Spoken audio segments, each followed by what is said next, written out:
Bayangkan, sejenak, dunia di luar sana tidak pernah banner-banner berhenti. Hiruk-pikuk pekerjaan, kewajiban, tuntutan, bahkan suara-suara dari orang lain, seakan terus mendorong kita untuk berlari lebih cepat. Namun, pernahkah kita bertanya, benarkah yang membuat kita lelah adalah dunia, ataukah sebenarnya yang paling melelahkan justru datang dari dalam kepala kita sendiri? Seringkali, tubuh masih kuat, tetapi pikiran kita sudah letih. Kita terlalu sibuk memikirkan apa kata orang, terlalu sering mengulang kegagalan di masa lalu, terlalu takut membayangkan masa depan yang bahkan belum tentu datang. Pikiran-pikiran itu menumpuk, menyesakkan, dan akhirnya membuat kita merasa seolah dunia ini begitu berat. Padahal, dunia hanya berjalan seperti biasa. Yang membebani kita bukanlah realitas di luar, melainkan cerita yang terus kita putar di dalam kepala. Disinilah pentingnya kita belajar menata pikiran, sebab dengan arah yang tepat, pikiran bisa menjadi sahabat, bukan musuh. Inilah yang menjadi dasar dari channel ini, Arah Mindset. Sebuah ruang untuk kita merenung, menyederhanakan yang rumit, dan mengembalikan kendali atas diri kita sendiri. Karena pada akhirnya, ketenangan tidak perlu dicari jauh-jauh. Ia bisa lahir dari pikiran yang terarah. Selamat datang di Arah Mindset. Arahkan pikiranmu, temukan ketenanganmu. Pernahkah kamu merasa dunia ini begitu berat? Seolah setiap langkah yang kamu ambil selalu menambah beban di pundakmu. Seakan-akan dunia bersekongkol untuk membuatmu jatuh, melemahkanmu, bahkan menghancurkan semangatmu. Kita sering menyebutnya beratnya hidup. Tapi benarkah dunia ini seberat itu? Atau sebenarnya yang terasa berat bukanlah dunia, melainkan pikiran kita tentang dunia itu sendiri? Mari kita berhenti sejenak dan renungkan. Dunia pada dasarnya netral. Matahari terbit setiap pagi, hujan turun sesuai waktunya. Bumi berputar dengan ritmenya. Semua berjalan sebagaimana adanya. Tidak ada yang secara sengaja ingin membebanimu. Tapi, mengapa kita sering merasa seolah dunia ini kejam? Karena kita memberikan makna berlebihan pada apa yang terjadi. Kita menempelkan label berat, sulit, tidak adil pada peristiwa yang sebenarnya hanya sekadar peristiwa. Misalnya, ketika pekerjaan menumpuk, kita tidak hanya melihatnya sebagai daftar tugas. Kita menambahkannya dengan pikiran seperti, kenapa selalu aku yang diberi beban sebanyak ini? Atau aku tidak akan pernah bisa menyelesaikannya. Pikiran-pikiran itulah yang menambah lapisan beban, membuat sesuatu yang netral terasa menyesakkan. Inilah yang disebut ilusi beratnya dunia. Dunia tidak serta-merta berat, tapi cara kita memandangnya yang membuat segalanya tampak lebih sulit daripada kenyataannya. Coba perhatikan, dua orang bisa menghadapi situasi yang sama, namun merasakannya dengan cara yang berbeda. Sisi Ron Yang, kehilangan pekerjaan bisa hancur karena menganggap hidupnya berakhir, sementara orang lain bisa melihatnya sebagai kesempatan untuk memulai babak baru. Dunia yang sama, peristiwa yang sama, tapi persepsi yang berbeda menciptakan beban yang berbeda pula. Seringkali, kita membiarkan pikiran kita mengikat diri pada drama yang tidak perlu. Kita memperbesar masalah kecil, mengulang-ulang perkataan, orang yang menyakiti hati, membayangkan kesulitan yang bahkan belum terjadi. Itulah yang membuat kita lelah. Bukan dunia yang melelahkan kita, tapi cerita yang kita ulang di dalam kepala. Dalam filosofi Stoik, ada satu prinsip sederhana. Manusia tidak terganggu oleh hal-hal itu sendiri, tetapi oleh pandangannya tentang hal-hal tersebut. Dengan kata lain, yang membuat kita menderita bukanlah kenyataan, melainkan tafsir yang kita ciptakan tentang kenyataan itu. Bayangkan ada hujan deras di pagi hari. Hujan itu hanya hujan, tidak lebih. Tapi sebagian orang akan mengeluh. Aduh, kenapa aku jadi repot berangkat kerja? Bajuku basah, hariku hancur. Sementara orang lain bisa melihat hujan dengan tenang, bahkan bersyukur karena tanah mendapat air. Hujan yang sama, dunia yang sama, tapi kepala yang berbeda menciptakan perasaan yang berbeda. Lalu, bagaimana caranya kita mengurai ilusi beratnya? Dunia, pertama, sadari bahwa banyak hal di luar sana netral. Dunia tidak memihak, peristiwa tidak membawa beban emosional sejak awal. Beban itu lahir dari pikiran kita. Kedua, latih diri untuk menahan label. Jangan terburu-buru menyebut sesuatu sebagai buruk, berat, atau tidak adil. Biarkan ia sekadar menjadi peristiwa. Ketika ada tantangan datang, katakan pada dirimu, ini hanya sesuatu yang harus aku hadapi. Tidak lebih, tidak kurang. Dengan begitu, kita tidak menambah beban yang sebenarnya tidak perlu. Ketiga, kendalikan narasi dalam pikiranmu. Ingat, pikiran kita pandai sekali menciptakan drama. Ia bisa membuat masalah kecil menjadi terasa seperti bencana besar. Saat hal itu terjadi, berhentilah sejenak, dan tanyakan pada dirimu, apakah ini kenyataan atau hanya cerita yang kepalaku tambahkan. Dengan cara itu, kamu bisa memisahkan realita dari ilusi. Sadarilah, dunia tidak akan pernah sepenuhnya berjalan sesuai keinginan kita. Akan ada hal yang mengecewakan, akan ada rintangan, akan ada kehilangan. Tapi yang membuat semua itu terasa menyesakkan, bukanlah kejadian itu sendiri, melainkan pikiran kita yang menolak kenyataan. Kita ingin dunia selalu sesuai harapan, dan ketika tidak, kita merasa terbebani. Padahal, dunia tidak punya kewajiban untuk selalu sesuai keinginan kita. Coba bayangkan, seseorang yang menggendong karung berisi pasir, berat, bukan? Tapi yang membuatnya semakin berat adalah ketika ia berpikir, kenapa aku harus menggendong ini? Kenapa karungku lebih besar daripada orang lain? Apa aku mampu? Apa aku akan jatuh? Pikiran-pikiran itu membuat karung terasa jauh lebih berat. Padahal, jika ia hanya fokus melangkah dan menerima beban itu apa adanya, ia akan menemukan ritmenya. Ia mungkin tetap lelah, tapi tidak akan tersiksa. Begitu pula dengan hidup. Tugas kita bukan menghilangkan beban sepenuhnya, karena hidup memang tidak bebas dari kesulitan. Tugas kita adalah menyadari bahwa yang membuat beban berlipat ganda adalah pikiran kita sendiri. Saat kita bisa melihat dunia sebagaimana adanya, tanpa tambahan ilusi, beban itu akan terasa lebih ringan. Dunia ini mungkin tidak selalu ramah, tapi ia juga tidak selalu kejam. Dunia hanya berjalan. Yang membuatnya terasa kejam adalah tafsir kita yang sering kali tidak sejalan dengan kenyataan. Maka, berhentilah melawan kenyataan dengan pikiran. Belajarlah menerima, menyederhanakan, dan menaruh pikiran pada tempatnya. Ketika kamu bisa melepaskan ilusi beratnya dunia, kamu akan menemukan bahwa hidup sebenarnya tidak seberat yang kamu bayangkan. Beban ada, tantangan ada, tapi ketenangan pun bisa tetap ada. Dan dari sinilah lahir kebebasan batin, menyadari bahwa apa yang melelahkan bukanlah dunia, tapi isi kepala kita sendiri. Jadi, mulai hari ini, cobalah untuk tidak lagi membiarkan pikiranmu menambah beban yang tidak perlu. Dunia cukup dengan apa adanya. Jangan biarkan kepalamu membuatnya tampak lebih berat, karena pada akhirnya, yang menentukan ringan atau beratnya langkahmu bukanlah dunia, tapi arah pikiranmu. Dan ketika pikiranmu terarah, di sanalah kamu akan menemukan ketenanganmu.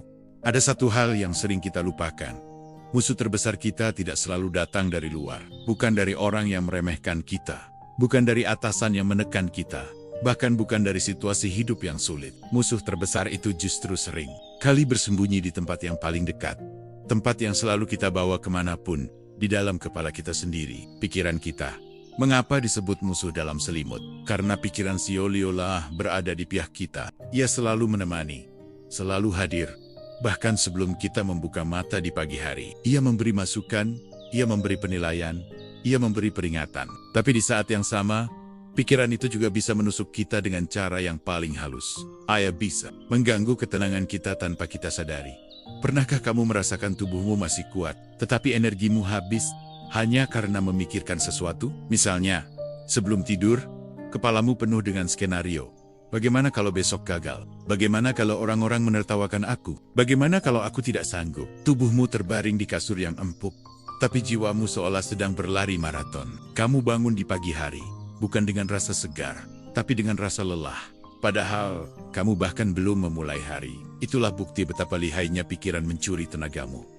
Masalahnya, kita sering percaya begitu saja pada semua yang muncul di kepala. Pikiran datang, kita langsung menelannya bulat-bulat. Kita jarang bertanya, apakah ini benar, atau hanya kekhawatiran yang dibuat-buat? Apakah ini realita, atau hanya bayangan yang tak pernah akan terjadi? Pikiran menjadi musuh dalam selimut, karena ia menyamar sebagai kebenaran.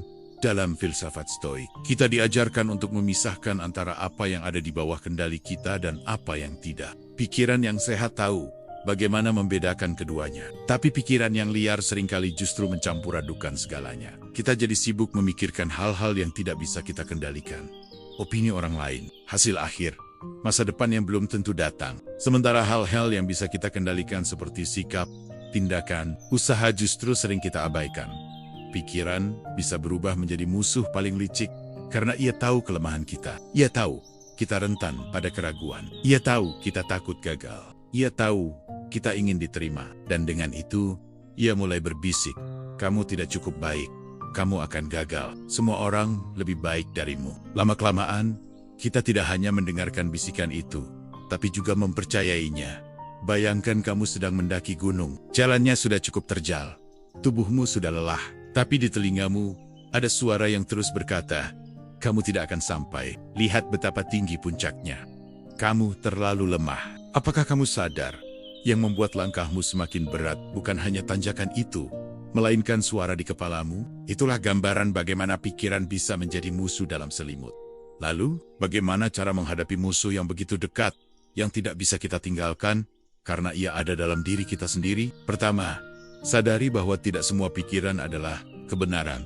Pikiran hanyalah pikiran. Ia bisa benar, bisa salah, bisa berguna, bisa juga hanya ilusi. Sama seperti awan yang lewat di langit.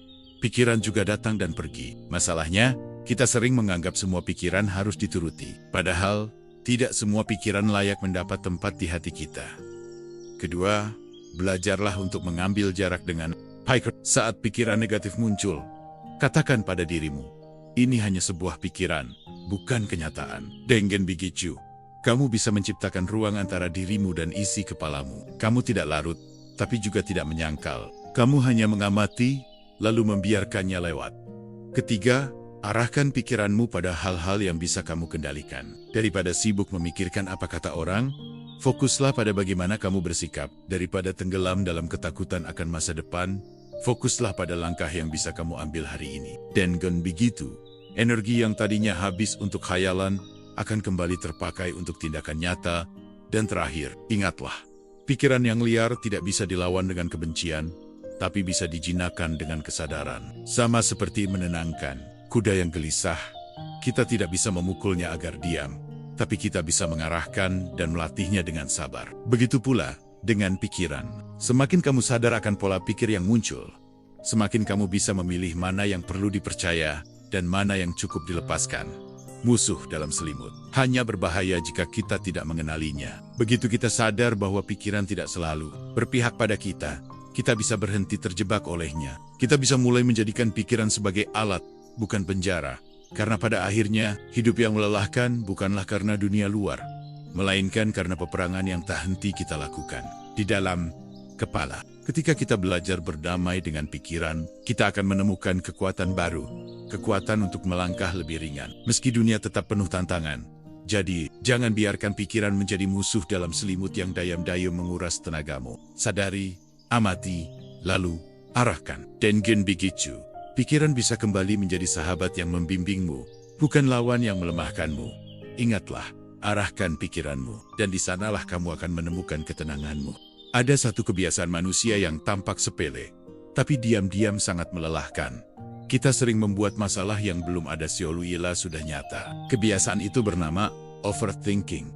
Overthinking bukan sekadar berpikir. Berpikir itu sehat. Berpikir, kita butuh perencanaan, kita butuh pertimbangan, kita butuh analisis. Tapi ketika pikiran berubah menjadi pengulangan tanpa henti, ketika pikiran menimbun kemungkinan buruk yang belum tentu terjadi, saat itulah ia menjadi racun yang menguras energi kita. Coba perhatikan dirimu ketika sedang overthinking. Coba diam, tapi kepalamu bekerja tanpa henti. Kamu membayangkan percakapan yang belum terjadi, menyusun skenario kegagalan, memutar ulang kesalahan lama berkali-kali. Kamu seperti sedang menonton film yang tidak ada habisnya di dalam kepala. Film yang aktor utamanya adalah dirimu sendiri, dengan naskah penuh penderitaan yang bahkan belum tentu nyata. Dan apa hasilnya? Kamu lelah, meski sebenarnya tidak ada apa-apa.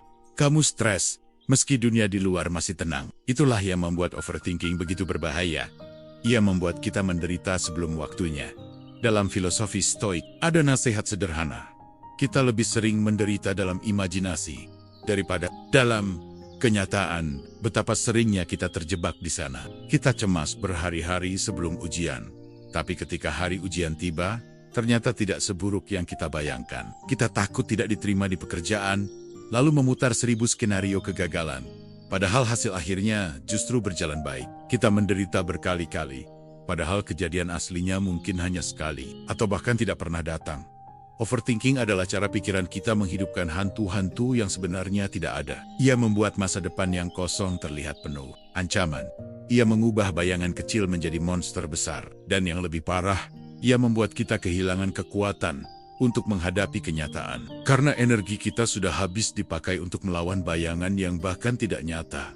Bayangkan kamu berdiri di tengah jalan dengan ransel di punggung. Ransel itu berisi beban yang cukup berat, tapi masih bisa kamu bawa. Lalu kamu menambahkan bata-bata imajiner ke dalam ransel itu. Batu yang tidak ada di dunia nyata, tapi terasa nyata di pikiranmu. Semakin lama, ransel itu terasa semakin berat. Padahal yang membuatnya berat bukanlah kenyataan, melainkan pikiranmu sendiri.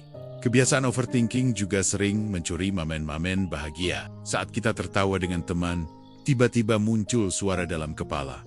Apa mereka sebenarnya menyukai aku? Apa aku hanya diperlakukan baik karena kasihan? Saat kita mendapat kesempatan baru, muncul pikiran lain. Bagaimana kalau aku gagal? Bagaimana kalau aku mempermalukan diri sendiri? Alih-alih menikmati momen, kita sibuk menciptakan masalah yang bahkan belum terjadi.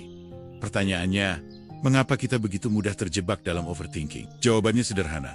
Karena kita ingin merasa aman. Pikiran mencoba melindungi kita dengan memprediksi kemungkinan buruk. Ia berkata, lebih baik kamu memikirkan semua skenario terburuk supaya kamu siap. Tapi sayangnya, persiapan itu berubah menjadi penyiksaan. Bukannya membuat kita tenang, pikiran justru membuat kita terus-menerus gelisah.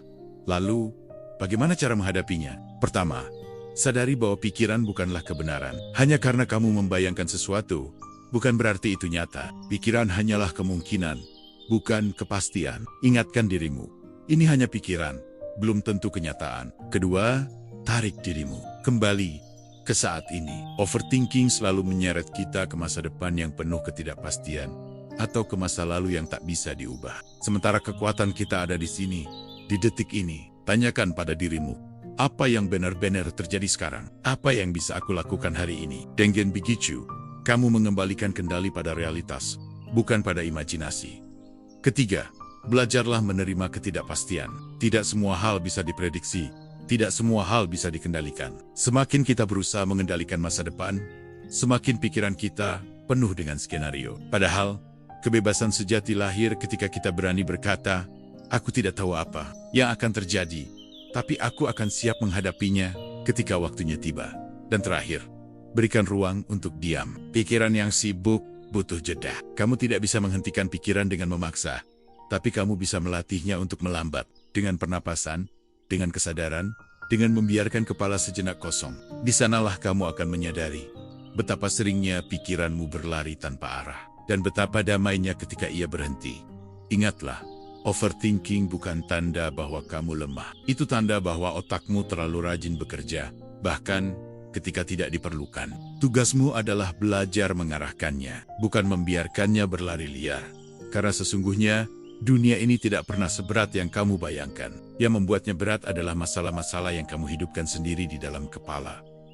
Lepaskan hantu-hantu itu. Biarkan dirimu kembali pada kenyataan. Dan ketika pikiranmu mulai menciptakan drama baru, tanyakan dengan sederhana, apakah ini nyata atau hanya imajinasi? Pertanyaan itu akan menolongmu membedakan mana yang harus dihadapi dan mana yang cukup dilepas pada akhirnya. Hidupmu tidak ditentukan oleh bayangan yang belum terjadi, tapi oleh langkah yang kamu ambil hari ini. Jangan biarkan dirimu lelah melawan masalah yang bahkan tidak ada. Arahkan pikiranmu, dan di sanalah kamu akan menemukan ketenanganmu. Ada satu hal yang sering membuat langkah kita terasa berat, meski sebenarnya kaki kita masih kuat melangkah. Hal itu bukan gunung yang menjulang, bukan pula jalan yang terjal, melainkan beban yang kita bawa di dalam pikiran. Masa lalu itu unik. Ia sudah selesai, ia sudah lewat, ia tidak bisa disentuh lagi. Tapi anehnya, kita masih terus menggendongnya seakan-akan ia ada di sini. Kita mengguling-guling kesalahan yang pernah kita buat. Kita menyimpan rasa sakit yang pernah ditorehkan orang lain. Kita membawa penyesalan yang tak pernah selesai. Seperti seseorang yang sudah keluar dari penjara, tapi masih membawa borgol di tangannya sendiri. Bukankah itu aneh? Kita seringkali terikat pada sesuatu yang sebenarnya sudah mati. Masa lalu itu seperti bayangan ia hanya muncul ketika kita menoleh ke belakang. Tapi banyak dari kita yang justru hidup dengan terus menatap bayangan itu, hingga melupakan cahaya di depan. Pernahkah kamu merasa setiap kali ingin maju, ada suara di dalam kepalamu yang berkata, ingat, kamu pernah gagal. Jangan berharap terlalu tinggi. Jangan lupakan rasa sakit itu. Suara itu bukan datang dari dunia luar, melainkan dari masa lalu yang masih kamu simpan. Ia membelenggu, membuatmu ragu, membuatmu takut mengambil langkah baru. Masalahnya, kita seringkali memperlakukan masa lalu seolah ia penentu masa depan. Padahal, masa lalu hanyalah catatan peristiwa, bukan vonis akhir. Jika dulu kita gagal, bukan berarti kita akan gagal selamanya. Jika dulu kita disakiti, bukan berarti semua orang akan melukai kita lagi. Tapi pikiran kita suka memenjarakan diri. Dengan kalimat, dulu aku begini, maka seterusnya aku pasti begitu. Itulah yang membuat kita tidak bebas. Filsafat Stoik mengajarkan kita untuk melihat kenyataan apa adanya. Masa lalu adalah kenyataan yang sudah selesai. Ia ada untuk dipelajari, bukan untuk dihidupi ulang. Tapi kita seringkali justru terjebak dalam dua hal, penyesalan dan dendam. Penyesalan membuat kita berkata, andai saja aku memilih jalan lain, hidupku pasti lebih baik. Padahal, jalan yang sudah kita tempuh tidak mungkin diulang. Dendam membuat kita berkata, aku tidak akan memaafkan, aku ingin balas. Padahal, kemarahan itu hanya mengikat kita pada orang yang telah menyakiti kita, membuat kita tetap membawa mereka ke dalam hidup. Meski mereka mungkin sudah lupa. Bayangkan kamu sedang berjalan membawa ransel penuh batu. Setiap kesalahan masa lalu, setiap kata-kata yang menyakitkan, setiap penyesalan yang belum kamu lepaskan semuanya, adalah batu yang kamu masukkan sendiri ke dalam ransel itu. Apa? Wajar kalau kemudian perjalananmu terasa berat. Melepaskan masa lalu bukan berarti melupakannya. Kita tidak bisa menghapus memori begitu saja. Tapi kita bisa memilih bagaimana memaknainya. Alih-alih berkata, aku gagal dan itu akhir dari segalanya, kita bisa berkata, aku gagal dan itu menjadi pelajaran berharga. Alih-alih menyimpan dendam, kita bisa berkata, aku pernah disakiti, tapi aku tidak akan terus menyakiti diriku sendiri dengan mengulangnya. Hidup ini bergerak maju. Waktu tidak pernah menoleh ke belakang. Kita saja yang sering menahan diri di masa lalu. Kita takut melepaskan, karena kita merasa jika melupakan, maka semua itu sia-sia. Padahal, justru dengan melepaskan, kita bisa memberi makna baru pada apa yang terjadi. Ada satu hal penting, masa lalu tidak akan pernah bisa menyakitimu lagi, kecuali jika kamu terus membiarkannya hidup dalam pikiranmu. Luka itu mungkin nyata, tapi penderitaan yang kamu rasakan sekarang, datang dari caramu terus menghidupkan luka itu, hari demi hari. Coba bayangkan, sebuah rantai yang mengikat kakimu pada sebuah batu besar di belakang. Batu itu adalah masa lalu. Selama kamu terus menarik batu itu, kamu tidak akan pernah bisa berlari ke depan. Tapi begitu kamu berani melepaskan rantai itu, kamu akan menyadari, jalan di depanmu masih panjang, masih luas, dan masih penuh kemungkinan. Lalu, bagaimana caranya melepaskan masa lalu yang membelenggu? Pertama, berhenti mengulang-ulang cerita lama. Semakin sering kamu memutarnya di kepala, semakin kuat ia menancap. Mulailah mengganti kalimat andai saja dengan apa yang bisa aku lakukan sekarang. Kedua, terima bahwa masa lalu tidak bisa diubah. Kedengarannya sederhana, tapi inilah langkah paling sulit. Kita sering ingin mengubah hal yang sudah terjadi. Kita marah, kita kecewa, kita berharap bisa kembali ke titik tertentu. Padahal, satu-satunya yang bisa kita ubah hanyalah diri kita di saat ini. Ketiga, maafkan, bukan untuk membenarkan apa yang terjadi, tapi untuk membebaskan dirimu sendiri. Memaafkan adalah cara kita meletakkan batu yang selama ini kita gendong. Tanpa itu, kita akan terus berjalan dengan punggung yang terbebani. Dan yang terakhir, belajarlah memberi makna baru pada pengalaman. Gagal bukan berarti berakhir. Disakiti bukan berarti kalah. Semua itu bisa menjadi bekal yang memperkuat kita, jika kita mau melihatnya dengan mata yang berbeda. Ingat, masa lalu bukan penjara yang mengurungmu selamanya. Masa lalu hanyalah sebuah buku yang sudah ditulis. Kamu boleh membacanya, tapi jangan biarkan dirimu tinggal di dalamnya. Hidupmu tidak ada di belakang. Hidupmu ada di sini, di langkah yang sedang kamu ambil. Semakin cepat kamu berani melepaskan belenggu masa lalu, semakin ringan langkahmu ke depan. Karena sesungguhnya, yang melelahkan bukanlah masa lalu itu sendiri, melainkan caramu menggenggamnya terlalu erat. Arahkan pikiranmu. Lepaskan apa yang sudah selesai, dan kamu akan menemukan bahwa ketenangan ada di depan, bukan di belakang. Manusia memiliki kemampuan luar biasa.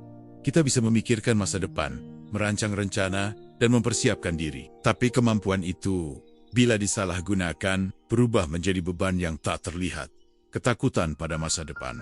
Ketakutan ini berbeda dengan kehati-hatian. Kehati-hatian adalah alat yang membantu kita menavigasi risiko. Ketakutan pada masa depan justru membuat kita terjebak dalam biangan-biangan yang belum tentu nyata. Kita membayangkan skenario terburuk, kehilangan pekerjaan, kegagalan, penolakan, sakit, atau bahkan kematian. Kita takut akan hal-hal yang belum terjadi, dan seringkali tidak akan pernah terjadi. Coba perhatikan dirimu sendiri. Berapa kali kamu kehilangan tidur karena membayangkan kemungkinan buruk? Berapa kali kamu menunda langkah karena takut gagal? Berapa kali pikiranmu membuatmu merasa lelah, meski sebenarnya hari ini berjalan normal? Semua itu muncul dari ketakutan. Pada masa depan, Stoik mengajarkan kita prinsip sederhana. Kita hanya bisa mengendalikan apa yang ada di tangan kita sekarang, bukan apa yang belum datang. Masa depan adalah wilayah tak terkendali. Tidak ada yang bisa menjamin apa yang akan terjadi. Semua prediksi hanyalah kemungkinan, bukan kepastian. Tapi pikiran kita sering memperlakukannya seolah kepastian itu nyata. Dan dari situlah rasa cemas muncul. Ketakutan ini seperti bayangan gelap di pagi hari. Bayangan itu bukan nyata, tapi kita membiarkannya menutupi sinar matahari yang seharusnya menyinari langkah kita.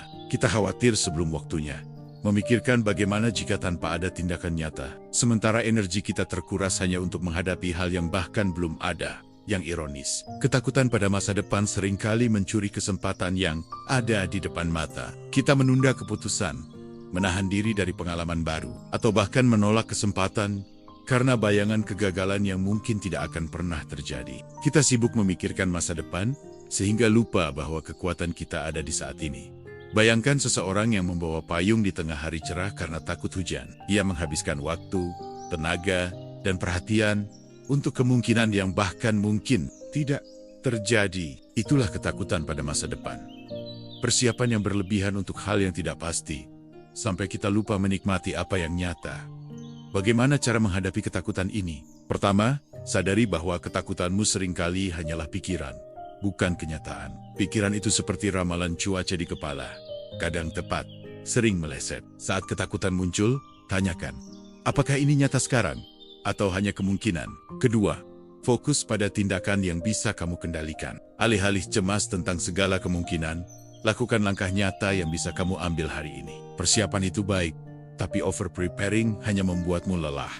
Ketiga, berlatih menerima ketidakpastian. Hidup ini penuh dengan hal-hal yang tidak bisa diprediksi. Semakin kita menolak ketidakpastian, semakin kuat ketakutan itu mencengkeram kita. Tapi ketika kita menerima bahwa beberapa hal memang tidak bisa dikontrol, kita menemukan kebebasan. Keempat, latih pikiranmu untuk hadir di saat ini. Ketakutan pada masa depan selalu membawa kita jauh dari detik ini. Dengan perhatian penuh pada apa yang sedang terjadi, kita mengurangi ruang bagi bayangan-bayangan yang menakutkan itu. Dan terakhir, ingat prinsip Stoik. Kita tidak harus menaklukkan dunia.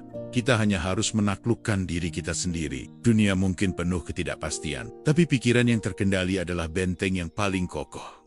Ketakutan pada masa depan memang alami, tapi ia bukan sesuatu yang harus menguasai kita. Semakin kita menghadapinya dengan kesadaran, semakin kita bisa mengembalikan energi kita ke hal-hal yang nyata, bukan bayangan yang belum ada. Ingat, dunia ini tidak seberat bayangan yang dibuat pikiranmu. Yang membuatmu lelah bukan masa depan itu sendiri, melainkan cara kamu membiarkan ketakutan menguasai hari ini. Lepaskan bayangan itu. Fokus pada langkah yang bisa kamu ambil sekarang. Arahkan pikiranmu dan temukan ketenanganmu sekarang, bukan nanti. Kita sering mengira bahwa ekspektasi adalah motivasi. Kita menetapkan standar tinggi, berharap hasil tertentu, membayangkan hidup seperti yang kita impikan. Tapi ketika ekspektasi itu melampaui kenyataan, ia berubah menjadi beban yang halus. Namun berat bukan dunia yang membuat kita lelah, melainkan pikiran kita sendiri.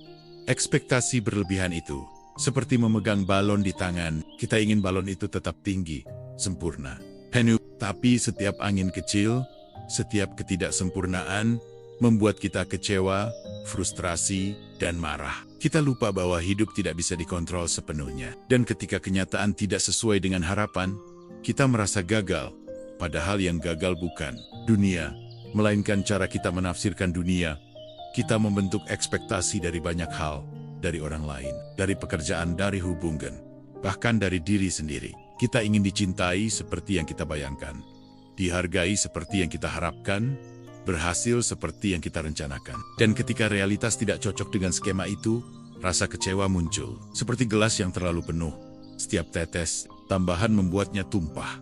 Masalahnya, ekspektasi yang berlebihan sering datang dari ilusi kendali. Kita berpikir kita bisa mengatur dunia agar sesuai dengan keinginan kita. Kita berharap semua orang bertindak sesuai standar kita. semua hasil mengikuti rencana kita. Tapi dunia itu liar, tidak bisa diprediksi, dan manusia lain juga punya jalannya sendiri. Filsafat Stoik mengajarkan kita untuk membedakan antara apa yang bisa dikontrol dan apa yang tidak. Ekspektasi yang terlalu tinggi seringkali menandakan bahwa kita mencoba mengontrol hal-hal yang berada di luar jangkauan kita. Perilaku orang lain, respon dunia, atau hasil dari usaha kita. Parah, kita hanya bisa mengendalikan satu hal, sikap kita sendiri terhadap apa yang terjadi. Kita lihat ini dalam keseharian. Seseorang berharap semua orang memahami dirinya tanpa harus menjelaskan. Ia kecewa ketika orang lain tidak mengerti. Atau kita berharap hasil kerja keras akan selalu membuahkan penghargaan dan pengakuan. Ketika tidak sesuai harapan, rasa kecewa dan marah muncul. Semua itu adalah akibat dari ekspektasi yang terlalu tinggi, yang menempatkan dunia di atas standar. Kita sendiri, ekspektasi berlebihan juga membebani diri sendiri. Kita menuntut diri untuk selalu sempurna, selalu berhasil, selalu kuat. Saat gagal memenuhi standar itu, kita menghukum diri sendiri dengan rasa bersalah, penyesalan, atau kritik internal yang keras. Tanpa sadar, kita menjadi musuh bagi diri sendiri. Jadi, bagaimana cara melepaskan beban ekspektasi berlebihan? Pertama, sadari ekspektasimu. Catat apa yang kamu harapkan dari orang lain, dari situasi, dari dirimu sendiri. Lalu tanyakan, apakah ini sesuatu yang benar-benar bisa aku kontrol? Atau hanya harapan yang membuatku lelah? Kedua, ubah fokus dari hasil ke proses. Jika kita terlalu terpaku pada hasil, setiap ketidaksesuaian akan menjadi sumber frustrasi. Tapi jika kita fokus pada usaha dan sikap kita, kita tetap bisa merasa puas, bahkan jika hasilnya berbeda. Ketiga, praktikkan fleksibilitas mental. Dunia tidak selalu sesuai rencana. Orang tidak selalu seperti yang kita harapkan. Peristiwa tidak selalu terjadi sesuai jadwal kita. Dengan fleksibilitas, kita belajar menerima perubahan dan ketidaksempurnaan tanpa kehilangan ketenangan. Keempat, lepas kebutuhan akan pengakuan. Kita ingin diakui, dihargai, dicintai sesuai standar kita. Tapi pengakuan itu datang dari dunia yang tidak bisa kita kendalikan. Lepaskan ketergantungan pada pengakuan eksternal dan fokus pada nilai yang kita berikan, bukan pada apakah dunia menghargainya. Kelima, sadari bahwa ekspektasi yang realistis adalah kunci. Kita tetap bisa berharap dan bermimpi, tapi harapan itu harus selaras dengan kenyataan dan dengan kemampuan kita untuk menerima ketidakpastian. Harapan yang realistis tidak menimbulkan rasa sakit. Ketika dunia tidak sejalan dengan imajinasi kita, ekspektasi berlebihan membuat kita memandang dunia sebagai musuh. Padahal sebenarnya dunia netral. Dunia tidak menentang kita, hanya pikiran kita yang membuat dunia terasa berat. Dengan menurunkan ekspektasi dan menerima kenyataan, kita membebaskan diri dari kelelahan mental yang tidak perlu. Ingat, hidup bukan tentang memaksa dunia mengikuti keinginan kita. Hidup adalah tentang menavigasi dunia dengan kesadaran dan ketenangan. Ekspektasi yang realistis, penerimaan, dan fokus pada apa yang bisa dikontrol adalah jalan menuju ketenangan itu. Yang membuatmu lelah bukan dunia, bukan orang lain, bukan hasil yang tidak sesuai. Yang membuatmu lelah adalah ekspektasi yang terlalu tinggi, yang menuntut dunia dan diri kita untuk selalu sempurna. Lepaskan tuntutan itu.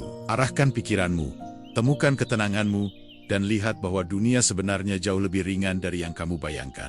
Seberapa sering kita membiarkan suara orang lain menguasai pikiran kita? Seberapa sering kita merasa gelisah, bukan karena dunia itu sendiri, tapi karena banggen-banggen penilaian orang lain yang terus berdengung di kepala. Pikiran kita suka meniru orang lain. Dari keluarga, teman, lingkungan kerja, media sosial, semua meninggalkan jejak di kepala kita. Apa kata mereka? Apakah mereka menghormati saya? Apakah saya cukup baik? Pertanyaan-pertanyaan itu muncul bukan karena fakta, tapi karena suara orang lain yang kita jadikan kenyataan di kepala kita sendiri.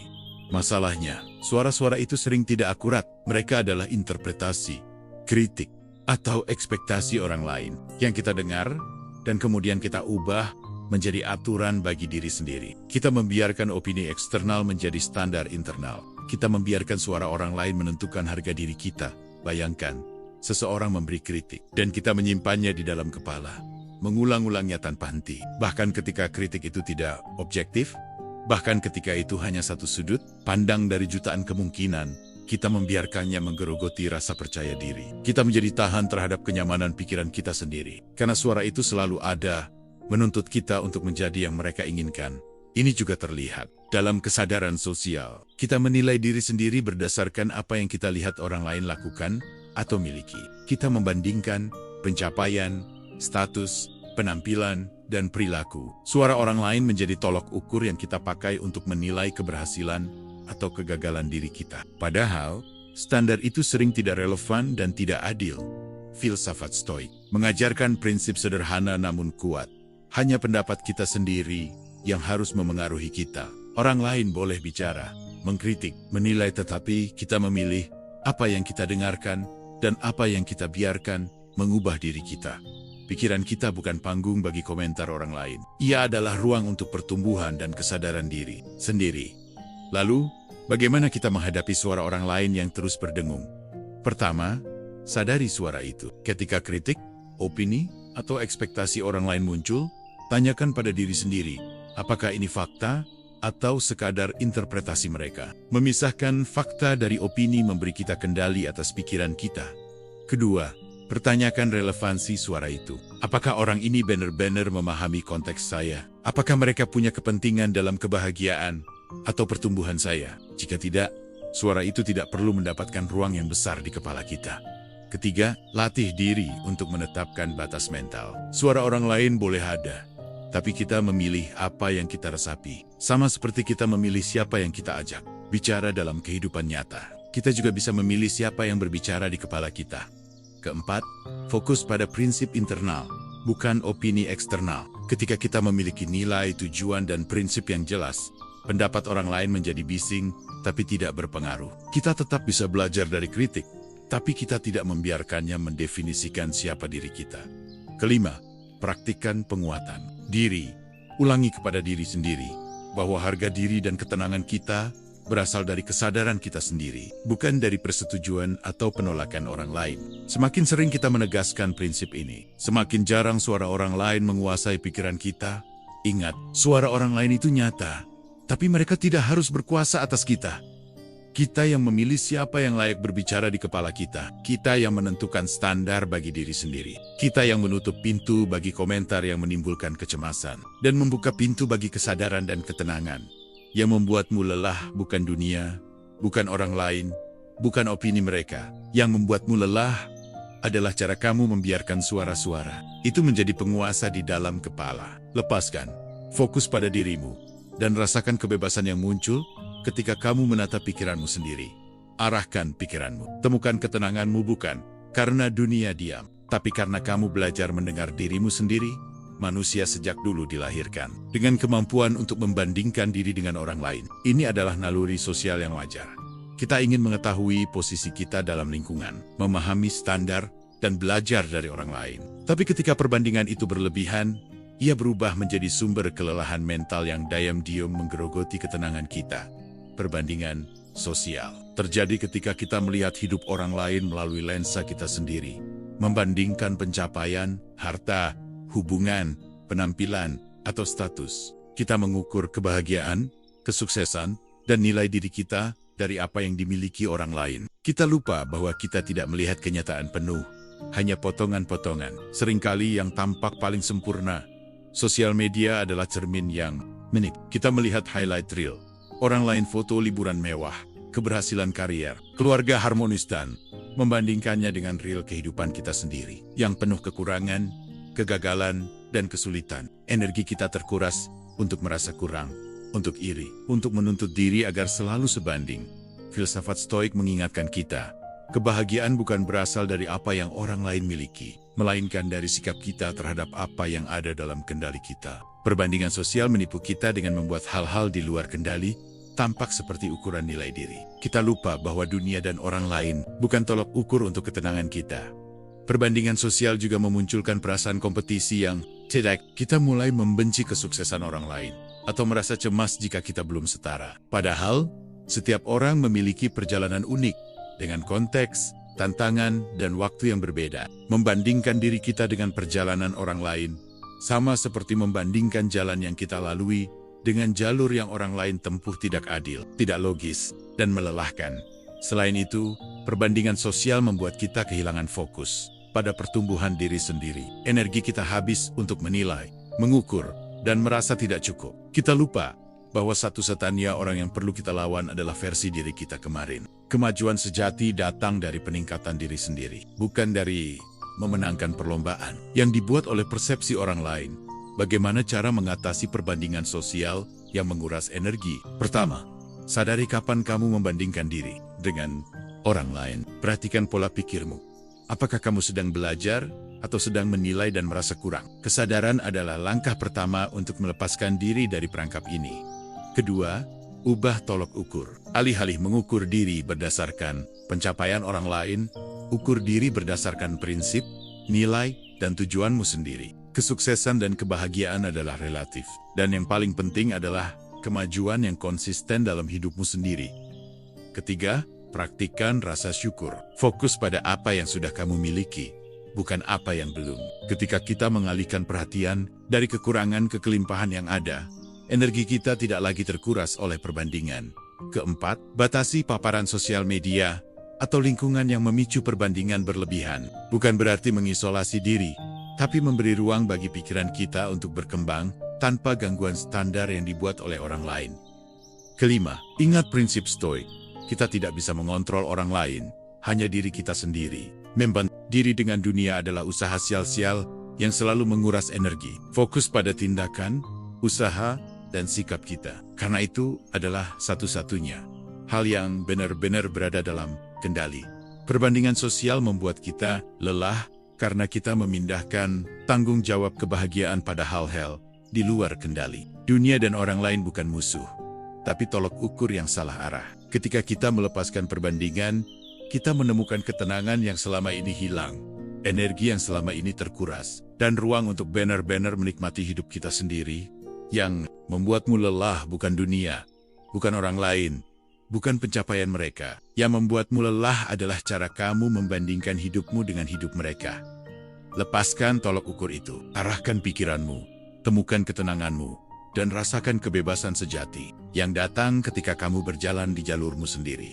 Pikiran kita adalah lautan yang tak pernah tenang. Gelombang datang silih berganti. Kekhawatiran, penilaian, perbandingan, keraguan. Jika kita membiarkannya begitu saja, tanpa filter, tanpa kesadaran, kita akan tenggelam. Seni menyaring pikiran adalah kemampuan untuk memilih mana yang layak didengar, mana yang harus dilepaskan. Ini bukan sekadar latihan mental, tapi kunci untuk menemukan ketenangan sejati.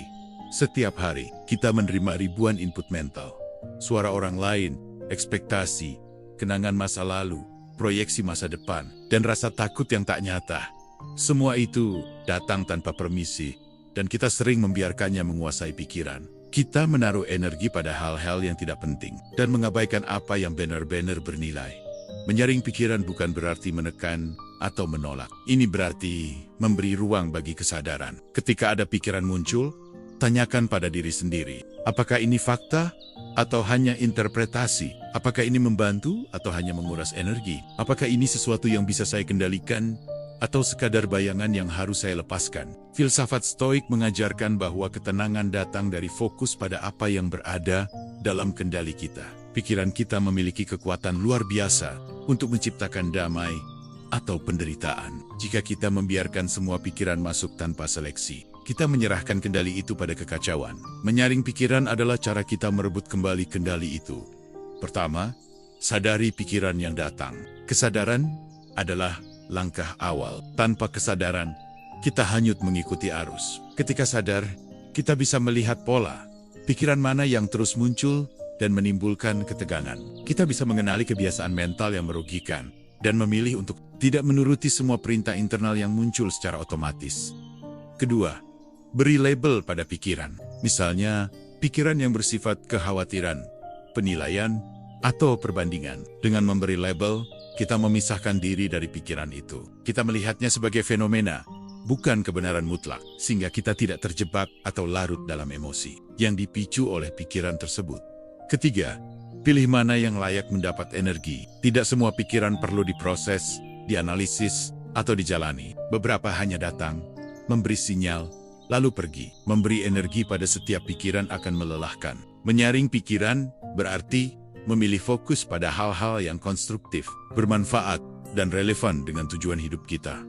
Keempat, praktikkan meditasi atau refleksi. Duduk diam, amati pikiran, dan biarkan mereka datang dan pergi, seperti awan di langit.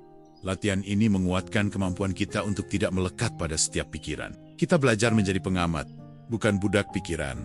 Kelima, sadari bahwa pikiran yang tidak disaring seringkali memperbesar masalah yang belum ada. Ketika kita tidak menyaring, setiap kekhawatiran menjadi nyata, setiap penilaian menjadi kebenaran, setiap ketakutan menjadi kenyataan. Menyaring pikiran adalah cara untuk memutus rantai overthinking dan kecemasan yang tidak perlu.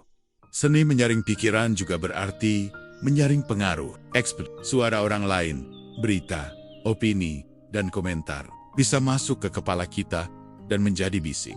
Kita tidak bisa sepenuhnya menutup diri dari dunia, tapi kita bisa memilih apa yang layak mendapat perhatian dan apa yang harus dilepaskan. Dengan menyaring pikiran, kita menemukan ruang untuk ketenangan. Pikiran tidak lagi menjadi musuh yang tak terkendali, tapi menjadi alat. Alat untuk memahami diri, membuat keputusan yang bijaksana, dan menjaga keseimbangan batin. Kita mulai menyadari bahwa kelelahan yang kita rasakan sering bukan berasal dari dunia, tapi dari kekacauan di kepala sendiri. Yang membuatmu lelah bukanlah dunia, bukan orang lain, bukan masalah yang sebenarnya kecil. Yang membuatmu lelah adalah pikiran yang membanjiri tanpa henti, yang tidak disaring, dan yang membiarkan kekacauan mental menguasai hari-harimu. Arahkan pikiranmu, temukan ketenanganmu. Pelajari seni menyaring pikiran, dan lihat bagaimana dunia terasa lebih ringan, hidup terasa lebih damai, dan energi yang selama ini terbuang kini bisa digunakan untuk hal-hal yang benar-benar berarti. Ketenangan bukan hadiah dari dunia luar. Ia bukan sesuatu yang datang ketika segala hal sempurna, atau ketika semua orang setuju dengan kita. Ketenangan sejati lahir dari dalam pikiran yang terarah, dari kesadaran bahwa kita memiliki kendali atas cara kita merespons dunia. Pikiran yang terarah adalah pikiran yang fokus pada apa yang penting, yang memisahkan hal-hal di luar kendali dari hal-hal yang bisa kita kendalikan. Ia bukan pikiran yang menolak semua rangsangan, tapi pikiran yang memilih rangsangan mana yang layak diresapi. Ketika pikiran terarah, kita tidak terjebak dalam kekhawatiran yang sia-sia, tidak larut dalam penilaian orang lain, dan tidak terguncang oleh perbandingan sosial. Filsafat Stoik mengajarkan, bukan peristiwa itu sendiri yang mengganggu kita, tetapi pendapat kita tentang peristiwa itu. Pikiran yang terarah memahami hal ini. Ia memandang dunia dengan objektivitas, menilai dengan jernih, dan bereaksi sesuai dengan prinsip, bukan emosi yang menguasai. Menemukan ketenangan lewat pikiran yang terarah membutuhkan latihan. Pertama, sadari bahwa setiap pikiran adalah pilihan. Kita bisa membiarkan pikiran liar mengambil alih, atau kita bisa mengarahkan fokus pada hal-hal yang membangun. Setiap detik, kita memilih mana yang layak mendapat perhatian dan mana yang harus dilepaskan. Kedua, tetapkan tujuan mental. Pikiran yang terarah bergerak dengan arah yang jelas. Ia tahu nilai, prinsip, dan prioritasnya. Ia tidak terseret arus, opini orang lain, atau kebisingan dunia. Fokus pada tujuan internal ini membebaskan kita dari kekacauan yang menimbulkan stres dan kelelahan. Ketiga, latih pengendalian diri. Pikiran terarah bukan pikiran yang kaku, tapi pikiran yang mampu menunda reaksi impulsif, mampu menimbang sebelum bereaksi. Ini adalah kemampuan untuk memilih ketenangan daripada kegelisahan, refleksi daripada panik, dan kesadaran daripada kebingungan. Keempat, praktikan refleksi harian. Duduk sejenak, periksa pikiran, dan rapihkan mental. Apa yang mengganggu? AP Yang Met. Dengan rutin menata pikiran, kita menciptakan ruang bagi ketenangan, mengurangi kekacauan, dan memperkuat kendali atas diri sendiri. Kelima, integrasikan pikiran terarah dalam kehidupan sehari-hari. Saat bekerja, saat berbicara dengan orang lain, saat menghadapi tantangan, biarkan prinsip ini membimbing keputusan dan tindakan. Dengan cara ini, ketenangan bukan hanya perasaan sesaat, tapi gaya hidup. Pikiran yang terarah juga mampu menyaring pengaruh eksternal. Kita tetap terhubung dengan dunia, tapi tidak menjadi budak opini, komentar, atau ekspektasi orang lain. Kita tetap peduli, tapi tidak terganggu. Kita tetap bekerja, tapi tidak kelelahan oleh hal-hal di luar kendali. Akhirnya, ketenangan lewat pikiran yang terarah adalah kebebasan. Kebebasan dari kekhawatiran yang tidak perlu, kebebasan dari tekanan sosial, kebebasan dari belenggu masa lalu, dan ketakutan masa depan. Pikiran yang terarah memungkinkan kita menikmati hidup apa adanya, menghargai proses, dan meresapi setiap momen dengan kedamaian. Yang membuatmu lelah bukan dunia, bukan orang lain, bukan peristiwa yang terjadi di luar dirimu. Yang membuatmu lelah adalah pikiran yang tidak terarah, yang membiarkan kekacauan mental menguasai hari-harimu. Arahkan pikiranmu, temukan ketenanganmu. Dengan pikiran yang terarah, hidup terasa lebih ringan, setiap langkah lebih mantap, dan ketenangan yang sejati bukan karena dunia diam, tapi karena dirimu belajar menguasai pikiranmu sendiri, menjadi bagian dari dirimu yang paling nyata dan paling berharga. Jika kamu merasa lelah dengan hiruk-pikuk dunia, dengan kebisingan pikiran, dan ingin menemukan ketenangan yang sejati, ingatlah satu hal, perubahan dimulai dari dalam. Arahkan pikiranmu, temukan ketenanganmu di arah mindset. Kami hadir untuk menemanimu menata pikiran, melepaskan beban yang tidak perlu, dan menjalani hidup dengan lebih ringan dan fokus. Setiap video, setiap refleksi, dibuat untuk membantumu memahami dirimu sendiri, menghadapi tantangan mental, dan menemukan kedamaian di tengah dunia yang tak selalu menenangkan. Jangan biarkan pikiranmu hanyut tanpa arah. Bergabunglah dengan komunitas kami. Temukan tips, wawasan, dan filosofi yang bisa langsung kamu terapkan dalam kehidupan sehari-hari. Klik subscribe dan aktifkan notifikasi. Karena ketenangan bukan sesuatu yang datang sendiri, kita harus mencarinya dan menemukannya bersama. Ingat, yang membuatmu lelah bukan dunia, tapi isi kepalamu. Mari bersama-sama belajar mengarahkannya, menenangkan diri, dan hidup lebih damai. Arahkan pikiranmu, temukan ketenanganmu.